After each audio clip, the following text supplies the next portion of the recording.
I believe that the ACP has earned its keep already, and having laid such a foundation, we must build on it, and they're expecting us to build on it. What is most important about the ACP is the fact that the numbers, when we come together and are clear and coherent about what we want to achieve, it sells, it has impact. And that was the great success about Paris. We must, and I like that very much, try to be more and more a catalyst. We use, of course, the great tribute of the ACP is its convening authority.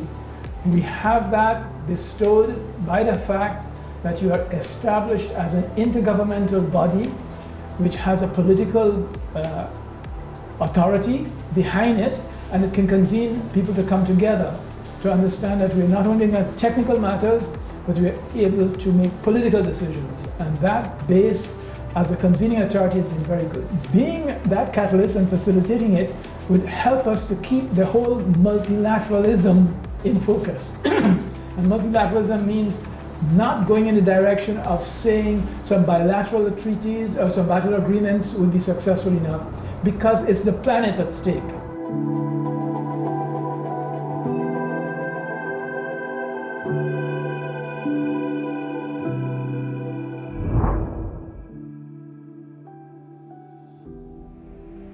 In my view, the priority still remains the awareness of the damage that is being done for not appreciating the condition of what greenhouse gas is doing. We are suffocating ourselves.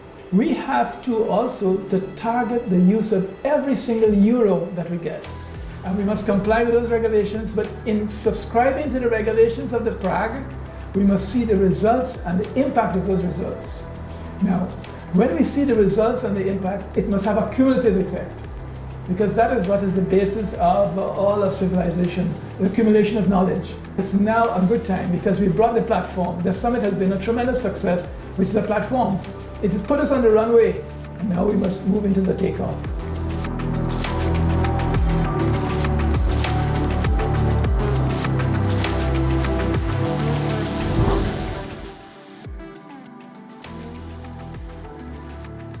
We have to prepare at different levels. 3 things to be done: preparation. The preparation at different levels with some, and I'm happy with the communications, pieces of information. We really need to have a media campaign. The social media are doing tremendously. All avenues and channels of communication have to be used. But not only having the voice and the communication, what we want to convey.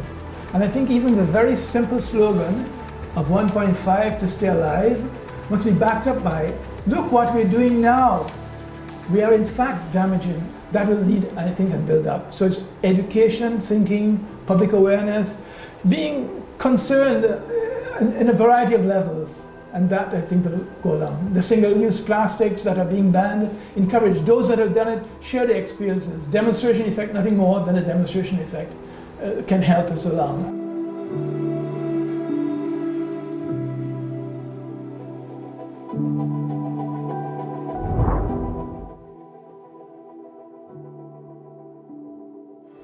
The new Green Deal must be seen not only as an environment or a climate response. It has to see inside of it a new paradigm about how access to economic resources, how economic resources are used for the livelihoods of people, how sustainability is linked with development. It's not a question of now trying to say the question of conservation and mitigating. That's why we want to see adaptation. We've always argued, and particularly for the developing countries, we have to argue both for mitigation and adaptation. And adaptation is fundamental because we are having to see something new and a whole approach that is new with a paradigm that understands how economies are going to be organized, what will be their basic technology for energy, their basic technology for transportation, their basic technology. So it's a whole comprehensive view. The new Green Deal is greening our planet, yes, but it's also bluing our planet. Because while we look at green and try to link that to the forest, the blue aspects about the ocean and marine resources. So we must situate the new Green Deal in the Sustainable Development Goals. And Agenda 2030 of the UN is to which we have committed ourselves as the ACP by saying this is one pillar. We're building on Cotonou, but we're also taking a pillar because that's the overarching framework to 2030 are coming to the fore to say we want the planet to take care of us. So along with green, blue is important. All the marine resources, oceans, 90% of all world trade has to move by the oceans. Therefore, we fight the oceans in terms of the pollution that's taking place. So we have to look at the pollution, the plastic pollutions, and encourage that. It has backward linkages into the type of technology. Look at our work in sugar. We now have the possibilities with sugar for biodegradable plastics. So working, of course, closely with the European Union on this new Green Deal, we see it linked with them, but we even see it wider.